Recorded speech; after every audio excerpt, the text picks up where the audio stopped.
Muito bem, meus irmãos, nós vamos tratar do último sacramento que nós temos visto domingo a domingo, dos chamados sacramentos da Igreja Católica. Veja, a Bíblia dá base para 2 sacramentos, batismo e a ceia do Senhor. A Igreja Católica, como nós temos visto nestes estudos, ela acabou acrescentando 5 sacramentos e nós nos domingos anteriores vimos um por um, e este é o último desta sequência, que é o sacramento chamado do matrimônio. Então vamos orar ao Senhor mais uma vez. Pai Santo, te agradecemos pelo privilégio que temos de, com a Tua palavra, nós julgarmos todas as coisas, nós podermos, Pai, comparar todos os ensinos ao nosso redor à luz da Tua santa palavra. Te louvamos porque ela é verdadeira, porque ela é inspirada, porque ela é infalível. Te louvamos, Pai, porque os céus e a terra passarão, mas a Tua palavra permanecerá eternamente. Te louvamos porque o Senhor fala conosco e nos guia a toda a verdade por meio da Tua santa palavra. Pedimos nesta manhã a Tua instrução para que, assentados aos Teus pés, recebamos este ensino. Em nome de Jesus que nós oramos. Amém. Eu cito aqui João 3,18, quem nele crê não é julgado, o que não crê já está julgado, porquanto não crê no nome do unigênito Filho de Deus. Esse versículo tem uma aplicação com um dos pontos do nosso estudo, que diz que o casamento colabora para a salvação. E a Bíblia diz que a salvação é pela graça mediante a fé. Você não precisa se casar para ser salvo, não é? Coitados dos solteiros, se isso fosse um meio de salvação. Qual será a dinâmica da nossa aula? Nós veremos o erro, né? Eu trouxe aqui trechos do Catecismo Católico, do Código de Direito Canônico, do Catecismo de São Pio X, e eu acho que alguma outra fonte católica. E nós vamos então primeiro ver as fontes católicas e aí depois vamos para a refutação bíblica. Eu separei deste assunto 6 erros principais para nós rebatermos. Então vamos às fontes aqui católicas, romanistas. Primeiro, a informação de que este sacramento foi oficialmente reconhecido pelo 4º Concílio de Latrão em 1215. E aqui já começa algo que você já deve ter percebido, né? Uma doutrina que é criada em 1215, como pode ser chamada apostólica? Em 1215? Eu dei uma olhada nos chamados pais da igreja e li muitos pais que falam sobre casamento, falam sobre o dever do marido cuidar da esposa, de que o casamento ele deve ser indissolúvel, mas nenhum deles chama casamento de sacramento. Essa foi uma invenção do 13º século. Então, o que aconteceu? O povo de 1215 para trás, estava todo mundo errado? Estava todo mundo sem a concepção correta do que é o casamento? Como é que uma doutrina é criada 13 séculos depois dos apóstolos? Então já nota-se por aqui que é uma invenção de homens, né? É uma invenção de homens. Você não tem, como vai ficar claro, nenhuma base no Novo Testamento que coloca casamento como sacramento. Foi lá no 4º Concílio de Latrão, em 1215. A Igreja Católica Apostólica Romana, sempre que eu usar ICAR, é Igreja Católica Apostólica Romana, defende que, embora este sacramento seja anterior a Cristo, Cristo, o elevou à condição de sacramento em seu ministério terreno. Então eles vão dizer isso, mas a ironia é que eles só reconheceram isso 13 séculos depois de Cristo e dos apóstolos. Vamos aos textos. Eu começo com o Código de Direito Canônico, na seção do matrimônio, o cânon 1055. O pacto matrimonial pelo qual o homem e a mulher constituem entre si o consórcio íntimo de toda a vida, ordenado por sua índole natural ao bem dos cônjuges e à procriação e educação da prole entre os batizados, foi elevado por Cristo nosso Senhor à dignidade de sacramento. Então, é o que eu já havia dito aqui, a ideia deles é que casamento nunca foi sacramento, mas Cristo, ao participar de um casamento e fazer um milagre ali, ele elevou o matrimônio à condição de sacramento. Catecismo da Igreja Católica, parágrafo 1613. No limiar de sua vida pública, Jesus opera seu primeiro sinal, a pedido de sua mãe, por ocasião de uma festa de casamento. A Igreja atribui grande importância à presença de Jesus nas núpcias de Caná. Vê nela a confirmação de que o casamento é uma realidade boa e o anúncio de que, daí em diante, será um sinal eficaz da presença de Cristo. Então, como Cristo participou de um casamento, o casamento agora vira um sacramento.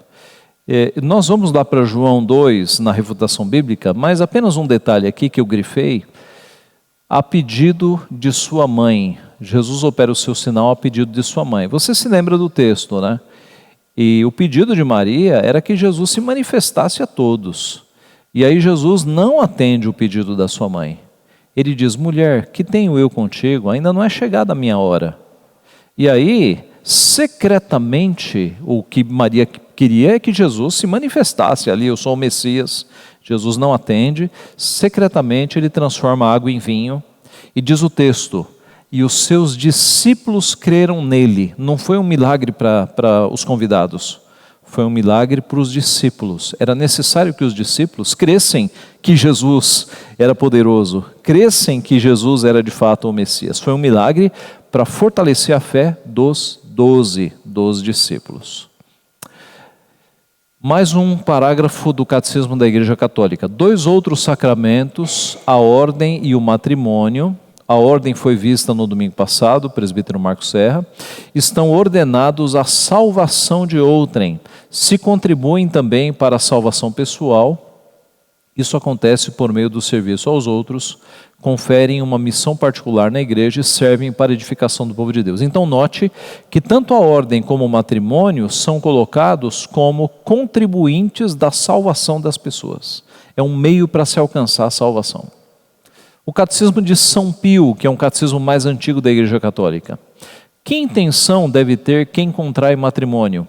Quem contrai matrimônio deve ter a intenção, primeiro, de fazer a vontade de Deus, que o chama para tal estado. Segundo, de procurar nele a salvação da própria alma. Terceiro, de educar cristamente os filhos, se Deus lhes der. Eu grifei aqui o segundo, de procurar nele a salvação da própria alma. O casamento como um meio de salvação. Mais um trecho do Catecismo. Os protagonistas da aliança matrimonial são um homem e uma mulher batizados, livres para contrair o matrimônio e que expressam livremente seu consentimento. Ser livre quer dizer não sofrer constrangimento, não ser impedido por uma lei natural ou eclesiástica. Então, observe que é preciso que sejam batizados. O casamento acontece numa missa e quem participa do casamento tem que ser batizado. Tá? Mais um trecho do Catecismo. No rito latino, a celebração do matrimônio entre dois fiéis católicos normalmente ocorre dentro da Santa Missa, em vista de vínculo de todos os sacramentos com o mistério pascal de Cristo. Na Eucaristia se realiza um memorial da nova aliança, na qual Cristo se uniu para sempre à igreja, sua esposa bem-amada, pela qual se entregou. Portanto, é conveniente que os esposos selem seu consentimento de entregar-se um ao outro pela oferenda de suas próprias vidas, unindo-o à oferenda de Cristo por sua igreja, que se torna presente no sacrifício eucarístico, e recebendo a Eucaristia, a fim de que, comungando no mesmo corpo e no mesmo sangue de Cristo, eles formem um só corpo nele. Então, como o casamento católico acontece numa missa, é servida a Eucaristia, né? É servido a hóstia para os dois noivos. O padre pede para que eles se ajoelhem, e aí há uma variação de costumes na igreja, né? Tem padres que colocam a hóstia na própria boca dos noivos, e tem padres que entregam na mão para que o próprio noivo coloque. Mas toda a igreja fica assistindo e só os dois participam da hóstia, tá? Porque acontece numa missa. Agora, um trecho da introdução dos cânones do Concílio de Trento, que aconteceu ali em 1550, 45, 46, né? E aí durou isso, que foi um concílio contra a reforma protestante, tá? Então lá eles tratam sobre isso. Lembre-se de que isso veio desde Latrão, 1215, e agora 300 anos depois eles tocam no ponto também. Isto ensinou o apóstolo São Paulo quando diz: homens, amai as vossas mulheres como Cristo amou a sua igreja e se entregou a si mesmo por ela, acrescentando imediatamente: este sacramento é grande, quero dizer, em Cristo e na igreja, pois como na lei evangélica tem o matrimônio sua excelência em relação aos antigos casamentos, pela graça que Jesus Cristo nos conseguiu. Nós vamos voltar a este trecho, porque eles usam o versículo de Efésios 5:32 como uma suposta base para que o casamento seja sacramento. Eu vou tratar disso daqui a pouco. Ainda em Trento, se alguém disser que o matrimônio não é verdadeiro e propriamente um dos 7 sacramentos da lei evangélica instituído por Cristo nosso Senhor, porém disser inventado pelos homens na igreja e que não confere a graça, seja excomungado. Tá? Era muito comum nas leis católicas, depois de estabelecer a doutrina, ter uma série de itens dizendo: se alguém discordar, será excomungado, se alguém não concordar com isso, será excomungado. Então, há aqueles, veja, Trento, né, está falando dos protestantes. Aos protestantes que dizem que casamento não é sacramento, eles devem ser excomungados. Ainda Trento, se alguém disser que a igreja erra quando ensina, segundo a doutrina do Evangelho dos Apóstolos, que não se pode dissolver o vínculo do matrimônio pelo adultério de um dos consortes, e quando ensina que nenhum dos dois, nem mesmo inocente que não deu motivo ao adultério, pode contrair outro matrimônio, vivendo com outro consorte, e que cai em fornicação aquele que casar com outra, deixada a primeira por ser adúltera, ou a que, deixando ao adúltero se casar com outro, seja excomungado. A construção do texto deles é bastante confusa, que é já para os mais simples não entenderem nada, né? Só obedecerem. Mas aqui, traduzindo a prolixidade, eles estão dizendo o seguinte: que se alguém disser que a igreja está errada quando diz que casamento mesmo com adultério não se desfaz, é anátema, seja excomungado. Então, em outras palavras, a doutrina católica diz que mesmo que tenha ocorrido um adultério, o casamento não pode ser desfeito. O casamento só pode ser desfeito com a morte da pessoa. Com adultério não, a pessoa tem que ficar ali sujeita ao adultério. Mesmo a vítima tem que ficar sujeita. Tá? É o que está dizendo aqui Trento. Se alguém disser que o estado de matrimônio deve ser preferido ao estado de virgindade ou de celibato, e que não é melhor nem mais feliz manter-se em virgindade ou celibato que casar-se, seja excomungado. Então eles estão dizendo o seguinte: se alguém disser que o casamento é melhor do que a vida celibatária, tem que ser excomungado. É claro que eles estão aqui fazendo uma defesa própria do voto de celibato, dos padres, das freiras, né? Dizendo que aquele estado é melhor do que o estado de casamento. O que não se confirma pela Bíblia, viu, meus irmãos? Deus disse aos patriarcas: multiplicai-vos, enchei a terra. A Bíblia fala da felicidade que é ter uma casa cheia de filhos. Então isso aqui não se confirma. O Catecismo de São Pio, 10º parágrafo 843. De que maneira se administra esse sacramento? Este sacramento, porque conserva a natureza de contrato, é administrado pelos mesmos contraentes, declarando na presença do próprio pároco ou de outro sacerdote devidamente autorizado e de duas testemunhas que se unem em matrimônio.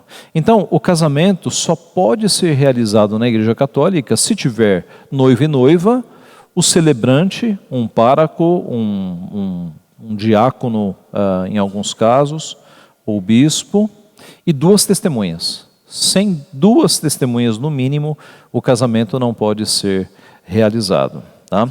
E note, essas duas testemunhas, que são chamados de padrinhos, né, padrinho ou madrinha, elas são participantes da cerimônia, porque está acontecendo dentro de uma missa.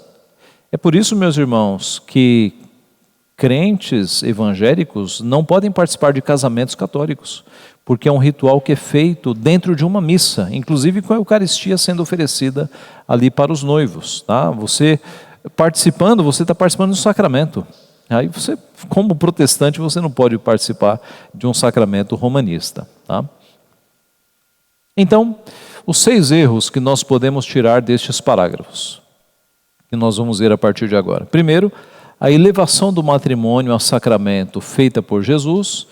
Segundo, o matrimônio colaborando para a salvação. Terceiro, a participação do casal somente na Eucaristia, na cerimônia.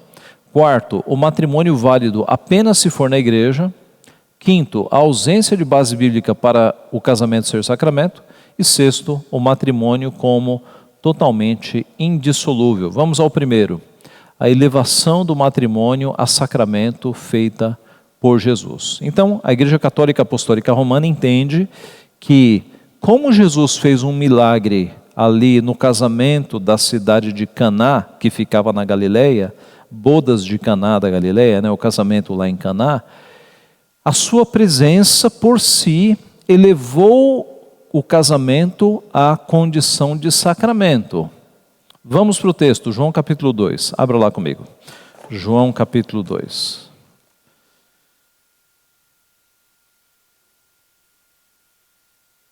Vamos lê-lo para percebermos se em algum momento Jesus disse que ali estava instituído o matrimônio como sacramento. Veja lá, João capítulo 2. 3 dias depois, houve um casamento em Caná da Galileia, achando-se ali a mãe de Jesus. Jesus também foi convidado com seus discípulos para o casamento.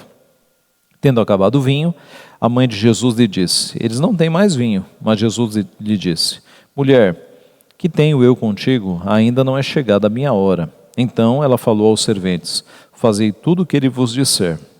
Estavam ali 6 talhas de pedra que os judeus usavam para as purificações, e cada uma levava 2 ou 3 metretas. Jesus lhe disse: enchei de água as talhas, e eles as encheram totalmente. Então lhes determinou: tirai agora e levai ao mestre-sala. Eles o fizeram. Tendo o mestre de sala provado a água transformada em vinho, não sabendo de onde viera, se bem que o sabiam os serventes que haviam tirado a água, chamou o noivo e lhe disse: todos costumam pôr primeiro o bom vinho, e quando já beberam fartamente, servem o inferior. Tu, porém, guardaste o bom vinho até agora. Com este, deu Jesus princípio a seus sinais em Caná da Galileia, manifestou a sua glória, e os seus discípulos creram nele. Até aqui. Observe. Nenhuma instituição,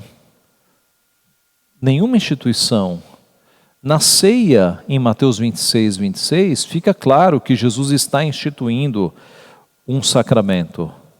Não é? Veja lá, Mateus 26, 26. Jesus tem palavras de instituição. Enquanto comiam, tomou Jesus um pão e, abençoando, o partiu e o deu aos discípulos, dizendo: tomai e comei, isto é o meu sangue. A seguir tomou um cálice, tendo dado graças, o deu aos discípulos, dizendo: bebei dele todos, porque isso é o meu sangue, o sangue da nova aliança, derramado em favor de muitos para a remissão de pecados. Voltando a João capítulo 2, o que Jesus fala aqui? Enchei de água as talhas e depois tirai e levai ao mestre-sala. E acabou, sim. E na instituição lá da Santa Ceia, Jesus acrescenta: fazer isto em memória de mim. A ordem é dada para que a partir de ali os discípulos cumpram, tá? E aqui, na cena do casamento, meus irmãos, não há nenhuma instituição. O foco, aliás, do texto não é o casamento. Você não sabe quem são os noivos, você não sabe, não tem detalhes do casamento. Qual é o foco? O foco é o milagre. O foco é o milagre. E o objetivo do milagre está no verso 11. Com este deu Jesus princípio aos seus sinais em Caná da Galileia, manifestou a sua glória e os seus discípulos creram nele. Se tivesse sido estabelecido um sacramento aqui, nós teríamos: com este deu início o Senhor Jesus ao sacramento do matrimônio. Não há nenhum registro de sacramento aqui. Uma outra conclusão: se a simples presença de Cristo institui a ocasião em sacramento, porque é o caso aqui, né? O fato de Jesus estar num casamento fez com que o casamento fosse elevado à condição de sacramento. Então, se a simples presença de Cristo institui a ocasião em sacramento, deveríamos instituir a pescaria como sacramento. Não é? Quantos milagres Jesus fez em pescarias? Mais do que em casamento, né? Em casamento foi um só. Deveríamos instituir o culto na sinagoga como sacramento também, porque Jesus fez algumas curas enquanto estava numa sinagoga. Deveríamos instituir a navegação como sacramento, porque eles estavam navegando para chegar à outra margem do rio quando Jesus acalmou os ventos e a tempestade. Então note que não faz sentido. Se o local se a ocasião em que Jesus está fazendo um milagre transforma tudo em sacramento, nós deveríamos ter uns 20 sacramentos. Tá? Não faz sentido. É de novo, meus irmãos, de novo. A Igreja Católica Apostólica Romana, no decorrer dos séculos, criou muitas doutrinas, inventou muitas doutrinas. E o procedimento deles é sempre esse: eles inventam uma doutrina e correm para a Bíblia para tentar achar algum texto que sirva de base. Tá? Geralmente esse é o procedimento. Aliás, o que são sacramentos? Não é? Se o casamento é sacramento, qual é a definição de sacramento? E aqui eu uso a Confissão de Fé de Westminster. Eles disseram: os sacramentos são santos sinais e selos do pacto da graça, imediatamente instituídos por Deus, para representar Cristo e seus benefícios e confirmar o nosso interesse nele, bem como para fazer uma diferença visível entre os que pertencem à Igreja e o restante do mundo e solenemente comprometê-los no serviço de Deus em Cristo, segundo a sua palavra.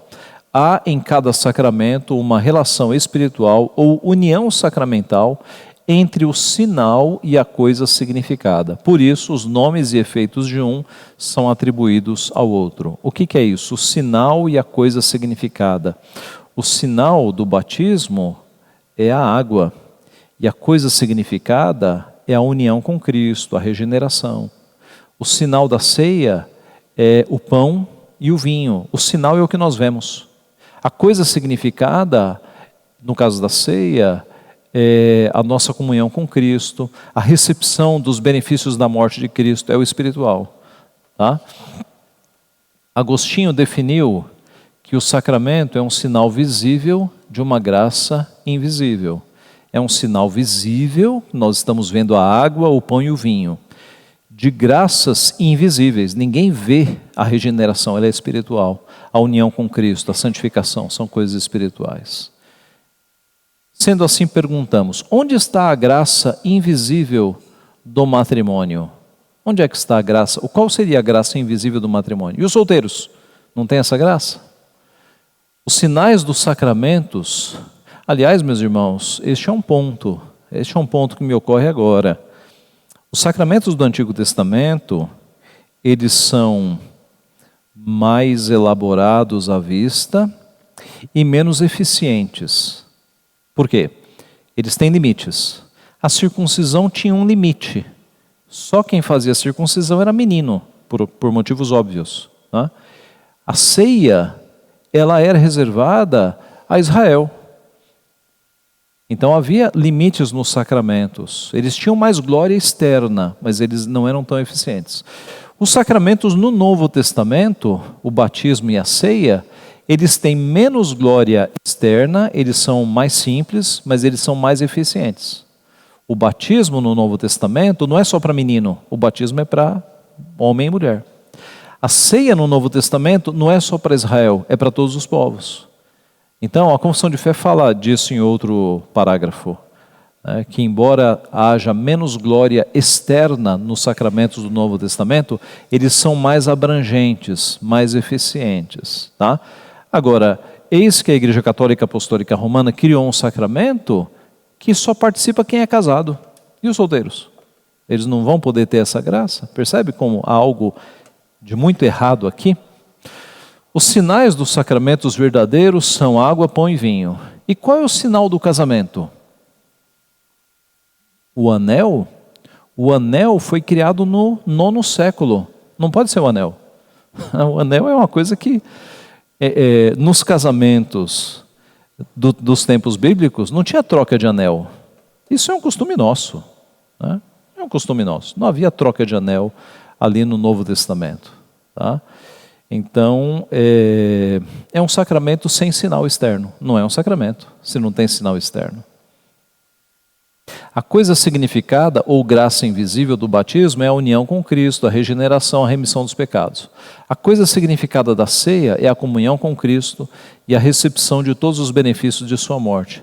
Mas qual é a coisa significada recebida no casamento?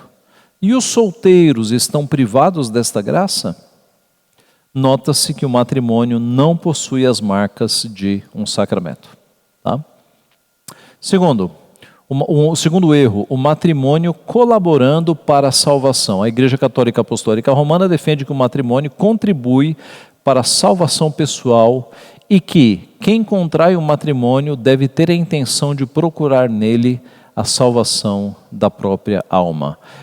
Nem precisa de muita refutação a este ponto, né, gente? Você usar o casamento como meio de se alcançar a salvação. Mas não é dispendioso nós mostrarmos que a salvação não é por obras ou por sacramentos, mas pela graça de Deus, mediante a fé.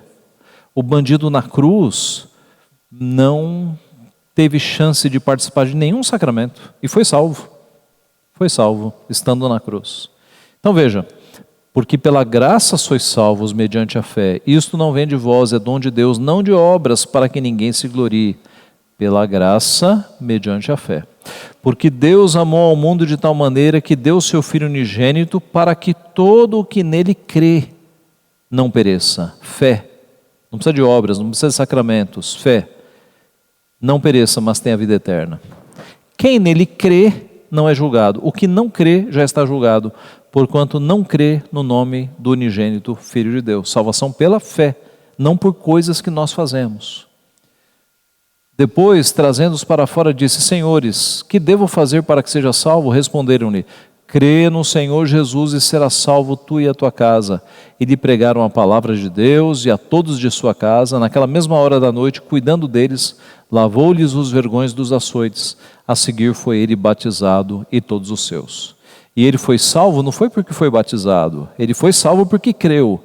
E aí ele recebeu o selo, o sinal de que ele estava salvo, que é o batismo. Mas a todos quantos o receberam, deu-lhes o poder de serem feitos filhos de Deus, a saber, os que creem no seu nome, os quais não nasceram do sangue, nem da vontade da carne, nem da vontade do homem, mas de Deus. Quem? Os que creem no seu nome, fé. Em verdade vos digo, quem ouve a minha palavra e crê naquele que me enviou, tem a vida eterna, não entra em juízo, mas passou da morte para a vida. Salvação pela graça mediante a fé. Por isso, quem crê no Filho tem a vida eterna. O que todavia se mantém rebelde contra o Filho não verá a vida, mas sobre ele permanece a ira de Deus. Concluímos, pois, que o homem é justificado pela fé, independentemente das obras da lei. E por fim, justificados, pois, mediante a fé, temos paz com Deus, por meio de nosso Senhor Jesus Cristo. Então a Igreja Católica Apostólica Romana coloca os sacramentos como meios para a salvação. A Bíblia coloca a fé somente como meio para se alcançar a salvação. Terceiro erro, a participação do casal na Eucaristia, na cerimônia.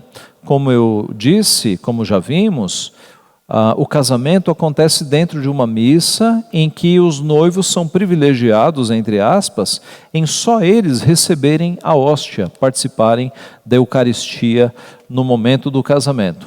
Não há qualquer registro na Bíblia de um casamento acompanhado de sacramento.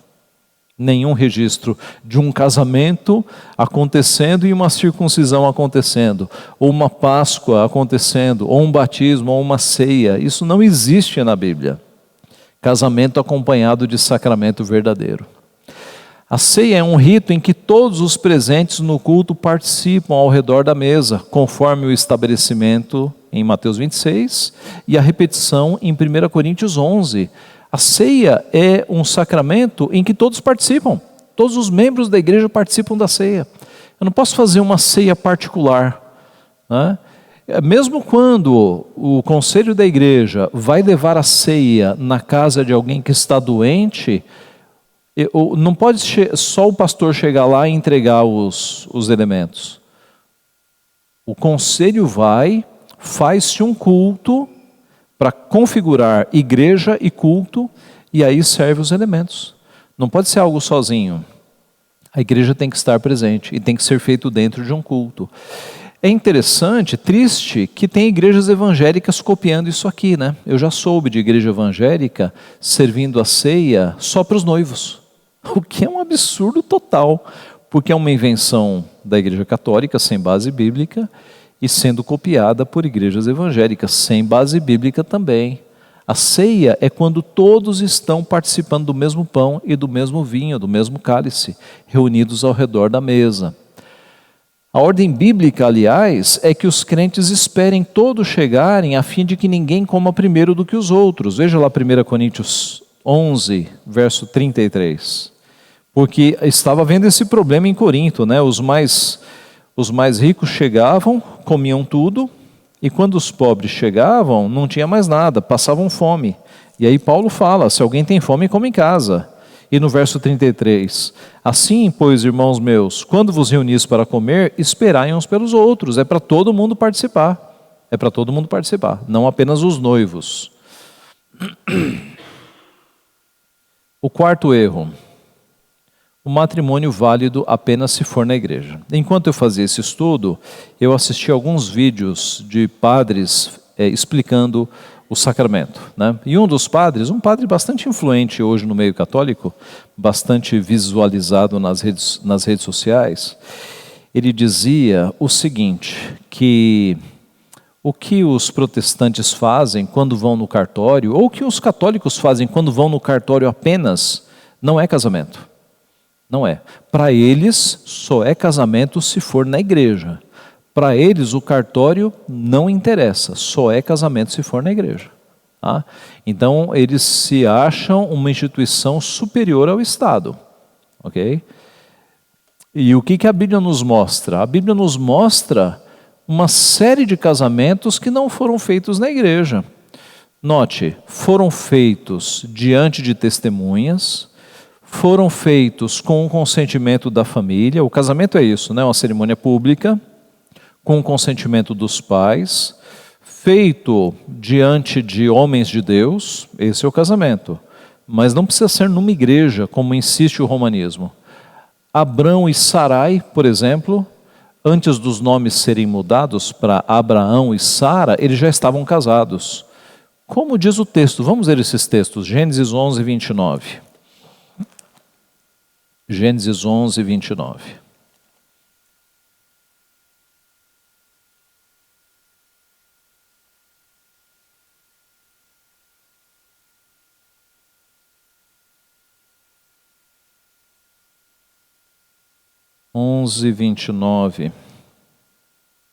Abrão e Naor tomaram para si mulheres. A de Abrão chamava-se Sarai, a de Naor, Milca, filho de Arã, e que foi pai de Milca e Isca. Aqui Abrão casou-se com Sarai antes de receber o chamado de Deus, né? Casaram-se ainda no paganismo, mas não há nenhuma menção a ritual. Tomou como esposa, é o que nós temos aqui em informação. Isaac e Rebeca, agora sim, família do povo de Deus, Gênesis 24, 67, vamos para lá. Gênesis 24, 67.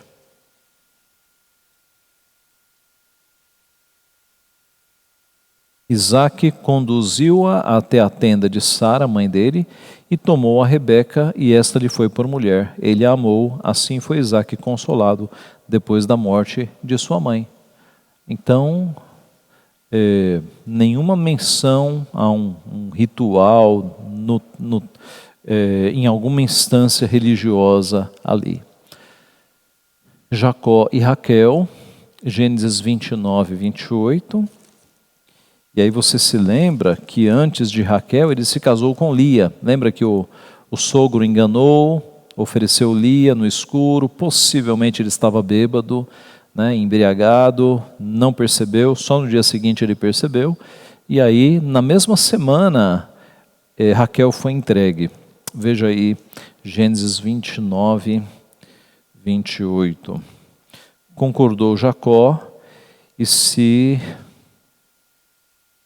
passou a semana desta. Então Labão lhe deu por mulher Raquel, sua filha. Então passou a semana, ele recebe Raquel, mas cumpre a palavra e trabalha mais 7 anos por causa de Raquel. Tá?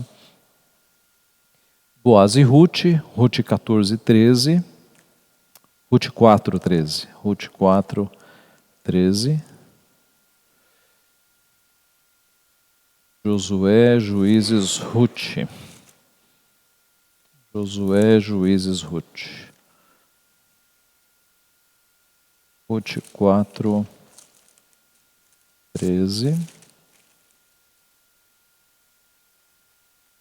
Assim tomou Boaz a Ruth e ela passou a ser sua mulher. Coabitou com ela e o Senhor lhe concedeu que concebesse e teve um filho. Isso aqui aconteceu, esse levar Ruth para sua casa finalmente aconteceu na presença dos anciãos, mas não foram para nenhuma instância que fosse parecida com a igreja. E José e Maria. Você já reparou que nós temos pouquíssimos detalhes sobre o casamento de José e Maria? Veja lá, Mateus 1, 24. Se casamento fosse sacramento, eis um belo texto para Deus instituir. Olha, José e Maria se casaram. Seria um belo registro, né? Para dizer, olha aí o sacramento. Você não tem detalhes. Mateus 1, 24. Despertado José do sono, fez como lhe ordenara o anjo do Senhor e recebeu sua mulher. Contudo, não a conheceu enquanto ela não deu à luz um filho, a quem pôs o nome de Jesus. Aqui já casamento e vida conjugal, já entrou. Né? E sem detalhes do casamento. Então, se casamento fosse um sacramento, nós teríamos textos claros instituindo como sacramento. O casamento foi... o erro... O matrimônio é válido apenas se for na igreja. O casamento foi instituído como bênção para a humanidade e não apenas para a igreja. Deus instituiu o Deus instituiu o casamento desde Adão e Eva como uma bênção para a humanidade. E esta frase aqui, sede fecundos, multiplicai-vos, enchei a terra, ela se repete ali nos inícios, né? Aqui no caso foi para Noé e seus filhos, em Gênesis 9, 1. Mas a ideia é que o casamento é a forma do casal se unir diante do Senhor e ter filhos, e fazer a raça propagar-se. Então, é uma bênção para a humanidade, não é apenas para a igreja. Quinto erro da igreja: ausência de base bíblica para ser sacramento. E aqui nós temos algo muito interessante. A base bíblica utilizada pela Igreja Católica Apostólica Romana para dizer que o matrimônio é sacramento é Efésios 5, 31 e 32. Como é que está na nossa Bíblia? Eis porque deixará o homem a seu pai e a sua mãe e se unirá à sua mulher e se tornarão os dois uma só carne. Grande é este mistério, mas eu me refiro a Cristo e à igreja. Onde é que a gente vê sacramento aqui? Resposta: na Vulgata Latina, que foi a tradução que Jerônimo fez para o latim da Bíblia. A palavra grega, mysterium, grande é este mistério. Parece português, né, o grego, mysterium, mistério. Foi traduzida para sacramentum. Assim, assumiu-se que o casamento é um sacramento. Sim, Denise?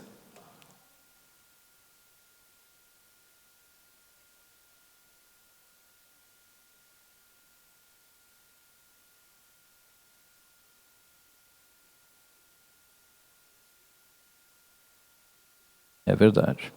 E mais do que isso, Denise, a Bíblia diz, Paulo diz em 1 Coríntios, que o corpo do marido não pertence à mulher e o corpo da mulher não pertence ao marido. Aliás, o corpo da mulher pertence ao marido e o corpo do marido pertence à mulher. Para que eles tenham relacionamento. A Igreja Católica Apostólica Romana diz que Maria nunca teve relação com José, ela foi sempre virgem. Então Maria quebrou 1 Coríntios, se isso aconteceu. Porque José, embora casado, foi um marido triste, porque nunca teve relacionamento com Maria. Então, Maria é santa, como é que ela está quebrando 1 Coríntios? Então nota-se que esta versão que a Igreja Católica fez não é real. O texto diz que Maria não teve relações até que nasceu Jesus. O que é entendido? Que depois que nasceu Jesus, ela teve vida normal de casada. Acresça-se a isso a menção a irmãos de Jesus, que a Igreja Católica vai dizer que são primos, mas é claramente dito que eram irmãos de Jesus. Especialmente quando há um trecho em que Maria e os irmãos de Jesus vão procurar Jesus e ele está reunido de pessoas. E aí ele diz, quem é minha mãe e meus irmãos, senão aqueles que fazem a minha vontade? Ué, o que Maria estaria fazendo cercada de primos de Jesus? Não faz sentido. Maria estava com os filhos. É dito que nem os irmãos de Jesus o reconheceram num primeiro momento. Mude isso para primos e perde totalmente a força. Tá? Então, Maria, ela foi virgem até o nascimento de Cristo. Depois do nascimento de Cristo, ela cumpriu as suas funções de esposa para com José, que é a vontade de Deus para o casamento. Tá? Então note, a Igreja Católica traduz Efésios 5,32 como grande é este sacramento, mas eu me refiro a Cristo e à Igreja, e assim assume que casamento é um sacramento.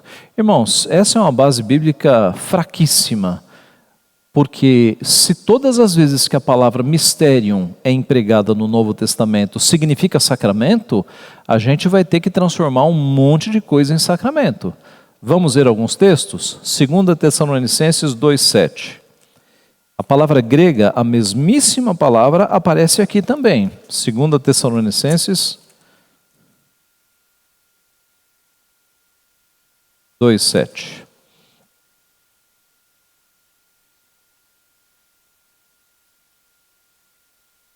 Com efeito, o mistério da iniquidade já opera, e aguarda somente que seja afastado aquele que agora o detém. Então vamos transformar em sacramento da iniquidade? Usando a lógica que eles usaram, né? Se a lógica foi transformar mistério em sacramento, vamos criar aqui um ministério, aliás, um sacramento da iniquidade. Não faz sentido nenhum. Veja 1 Timóteo 3, 9 e 16. 1 Timóteo 3, 9 e 16. 9. Conservando o mistério da fé com a consciência limpa. E 16. Evidentemente, grande é o mistério da piedade. Aquele que foi manifestado na carne, foi justificado em espírito, contemplado por anjos, pregado entre os gentios, crido no mundo, recebido na glória. Então veja, conservando o sacramento da fé, vamos colocar fé como sacramento agora? 16. Grande é o mistério da piedade, o sacramento da piedade, vamos criar o sacramento da piedade? Quer dizer, se formos usar esta lógica aqui de traduzir mistério por sacramento em tudo, a gente vai ter mais de 20 sacramentos na igreja. Tá? Outro texto, Apocalipse 1:20. Apocalipse 1:20, que é a mesma palavra grega.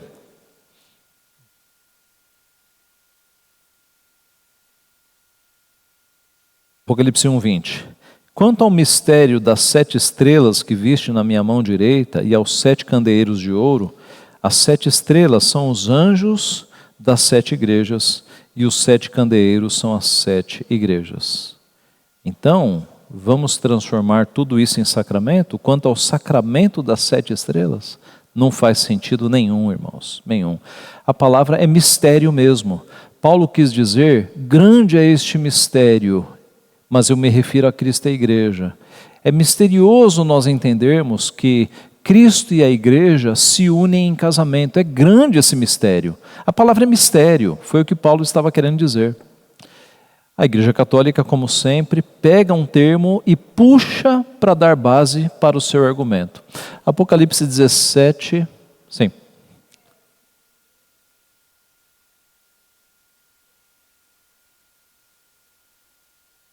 No grego é mysterion, que é quase igual ao português, né? Em português, nós pegamos a palavra grega e só ajeitamos, tá? E é grego porque a gente está aqui no Novo Testamento sempre, tá?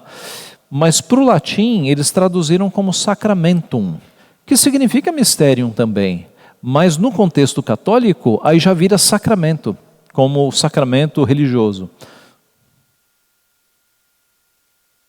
E como nós já vimos, né, o Jerônimo e a equipe dele lá, eles cometeram uma série de equívocos graves na tradução da Vulgata, tanto assim que talvez uma das razões que moveu, né, que Deus fez mover a reforma foi as novas traduções, pegando os textos originais que foram disponibilizadas naquela época, né? E agora a colocação do mistério é bom nós lembrarmos, né, a expressão lá que acho que já foi visto em aulas anteriores. Mistério é alguma coisa real não interpretada, não revelada. Não significa que é alguma coisa que não existe, alguma coisa inexistente. Então o mistério aí, como nós estamos vendo, é alguma coisa lá do casamento, como é que é essa relação de Cristo com a igreja, é algo não revelado, né? Não é alguma coisa assim que ninguém sabe ou que não existe, né? Sim, que Deus não revelou ainda, né? É verdade. Então esse é o sentido. E veja, de fato nós, vez por outra, estamos citando essa tradução de Jerônimo, que foi uma tradução mal feita, né? Mal feita. A questão do arrependimento, por exemplo, que nós já vimos, eles traduziram por penitência, quando arrependimento é mudança de mente, metanoia. Então há uma série de equívocos nessa tradução e a Igreja Católica ela pegou tudo isso para si. O último texto é Apocalipse 17, 5 e 7. Apocalipse 17, 5 e 7.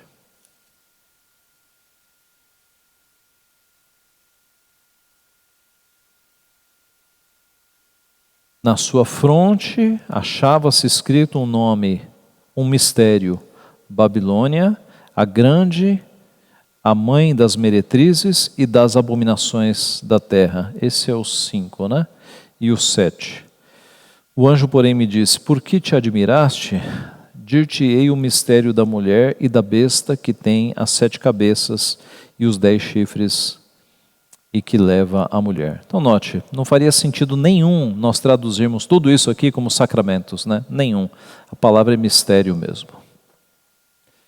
Sexto e último erro da igreja no que diz respeito ao matrimônio. O matrimônio como totalmente indissolúvel, só a morte dissolve. A doutrina da Igreja Católica Apostólica Romana estabelece que não se pode dissolver o vínculo do matrimônio pelo adultério de um dos consortes. Nem mesmo o inocente que não deu motivo ao adultério pode contrair outro matrimônio.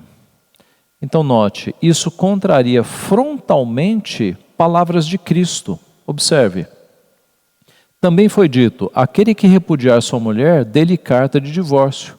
Eu, porém, vos digo, qualquer que repudiar a sua mulher, exceto em casos de relações sexuais ilícitas, a expõe a tornar-se adúltera. E aquele que casar com a mulher comete adultério.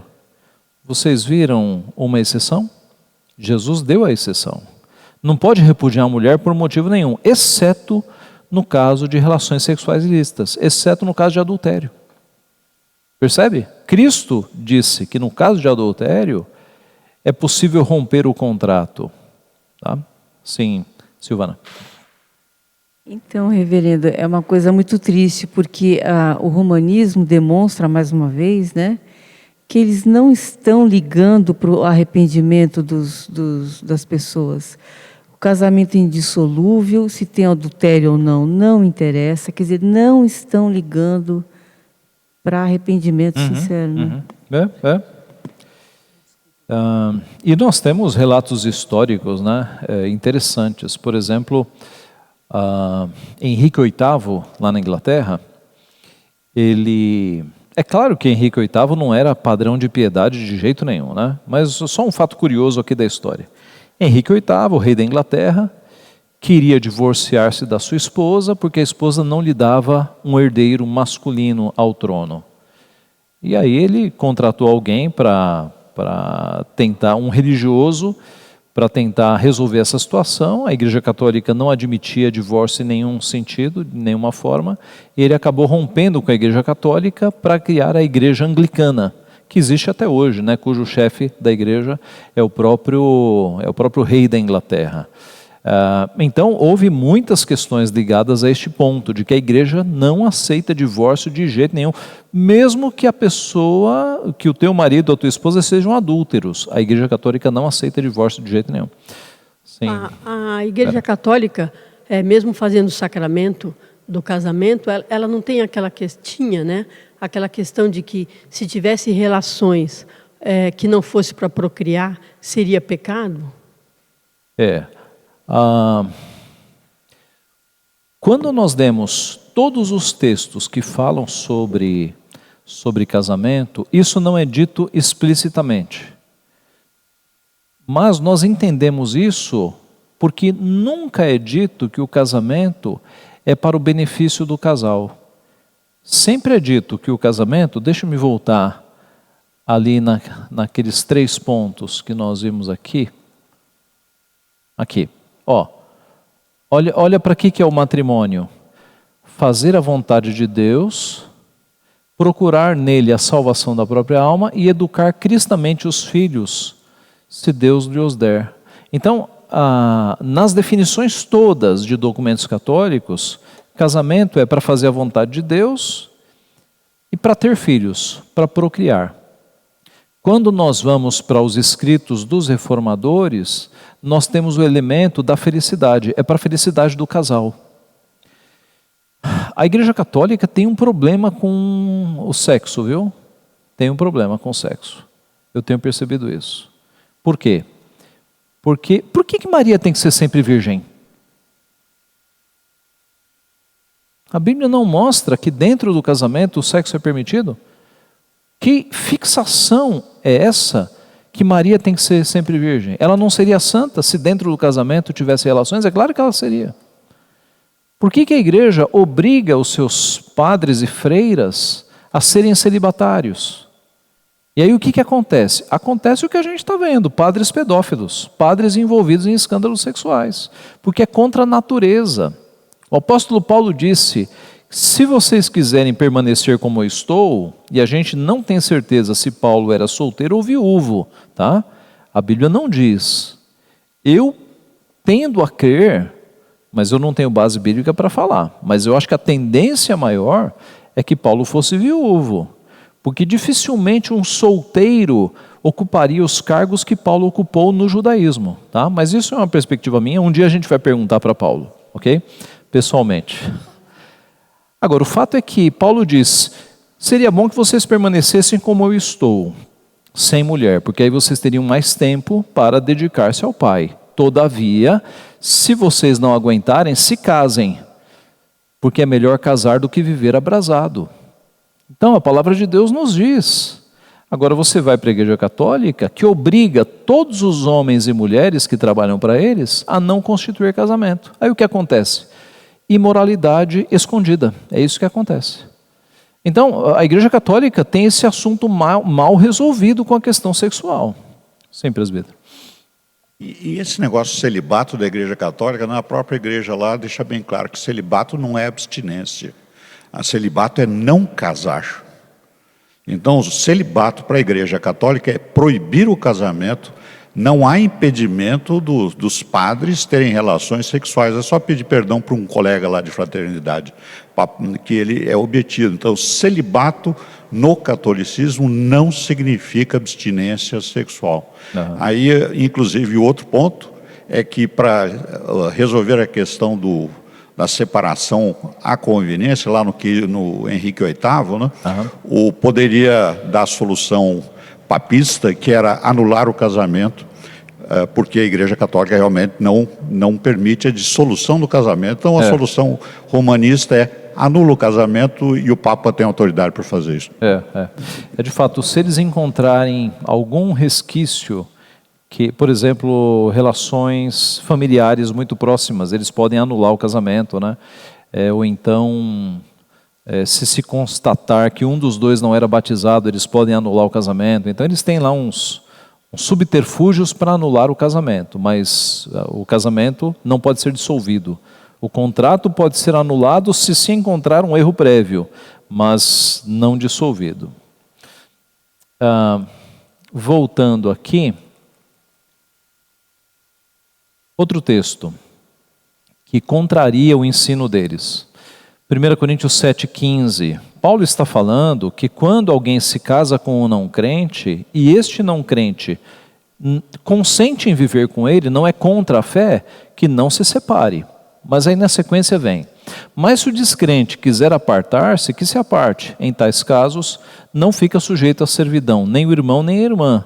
Deus os tem chamado à paz. Então a recomendação é, veja, há um casal de não crentes, um deles se converteu. Se o não crente aceitar conviver, não se separe.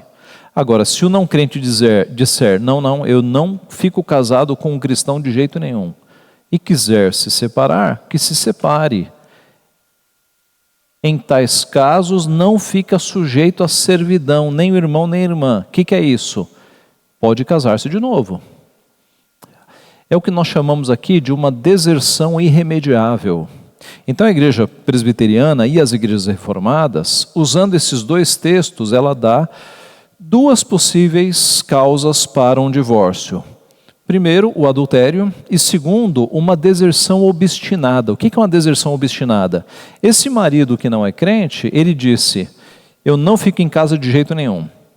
Entra o conselho da igreja para tentar aconselhar esse marido. Fala, fique com ela, tal, ela é submissa. Mas se for obstinado e irremediável, ele sai e a vítima, seja a esposa ou seja o marido, que foi abandonado, ele não fica à sujeição, ele está livre para se casar. Sim, Leda. Perto desse texto aí, desse último, que fala que o descrente casado com um crente, ele fica santificado, é isso? Sim, os filhos são santificados num relacionamento em que apenas um dos dois é crentes. Os filhos ou o cônjuge? Os filhos, mas vamos abrir lá.